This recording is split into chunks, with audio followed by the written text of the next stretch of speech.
पटना में बेबस परिवार का धर्म संकट। बेटे की हत्या से डरे पिता ने मकान बेचने की लगाई तख्ती। यह मकान बिक्री का है। Mobile number Gopal band.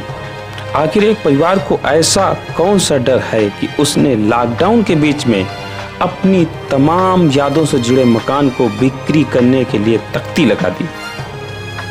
आखिर कौन से हैं ऐसे हालात, क्या है ऐसी मजबूरी, आखिर क्यों यह परिवार करना चाहता है पलायन। आइए हम आपको बताते हैं कि क्या है इस तख्ती लगाने की वजह। दरअसल पटना के खाजे कला इलाके में 20 अप्रैल को सनी गुप्ता नाम के एक युवक की हत्या कर दी गई थी। यह हत्या उन लोगों ने की थी जो लॉकडाउन के नियमों का खुला उल्लंघन कर रहे थे। पटना की आई इस खबर को देखने के बाद आपको तमाम सवालों के जवाब खुद ब खुद मिल जाएंगे। इस खबर को देखने के बाद आपके दिल में वैसे ही सवाल उठेंगे जो सवाल महाराष्ट्र के पालघर में साधुओं की हत्या की खबर पर उठे थे। पालघर में साधुओं की हत्या पर बड़े बड़े पत्रकारों और बुद्धिजीवियों ने चुप्पी साध ली थी और यही सब लोग पटना की खबर पर भी चुप हैं।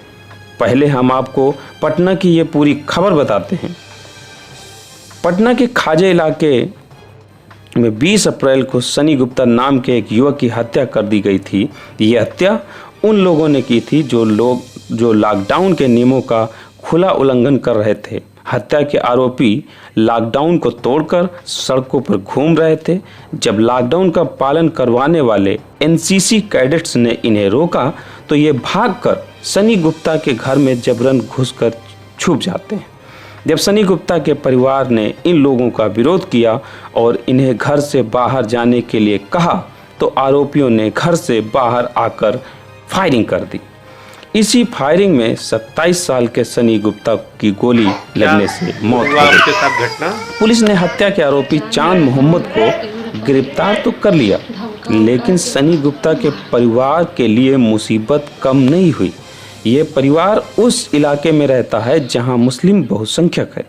हालत ये हो गए कि परिवार को अपनी सुरक्षा की चिंता हुई और ऐसा डर है कि अब वो अपना मकान बेचना चाहते हैं। ऐसा इसलिए क्योंकि पहले तो परिवार के बेटे की हत्या हुई, फिर उसकी शव यात्रा पर पथराव तक किया गया। बताया जा रहा है कि सनी गुप्ता के शव पर पथराव किया गया।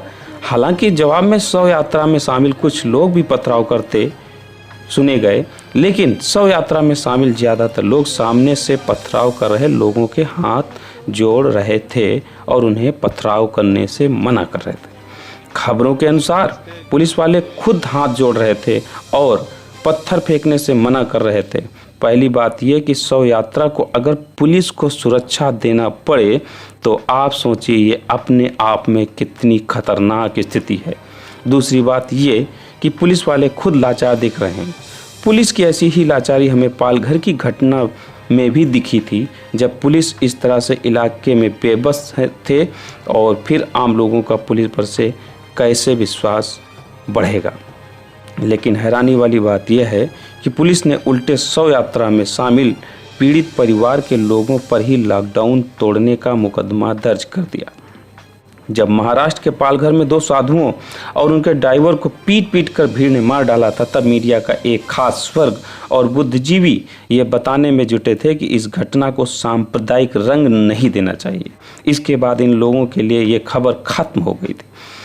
इसी तरह जब मुंबई में एक डिलीवरी बॉय से एक व्यक्ति ने सामान लेने से इनकार कर दिया था तो यही लोग इस घटना को सांप्रदायिक रंग देकर मुस्लिमों के साथ भेदभाव बताने लगे थे।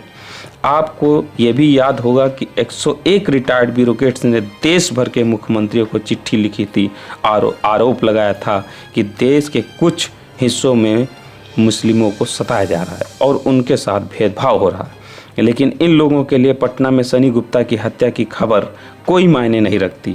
ये खबर आपको सोशल मीडिया पर या मीडिया में बहुत कम ही देखने को मिली होगी, क्योंकि इस खबर में धर्म विशेष का वो एंगल इन लोगों को नहीं मिलेगा जिसकी तलाश ये हमेशा करते रहते हैं।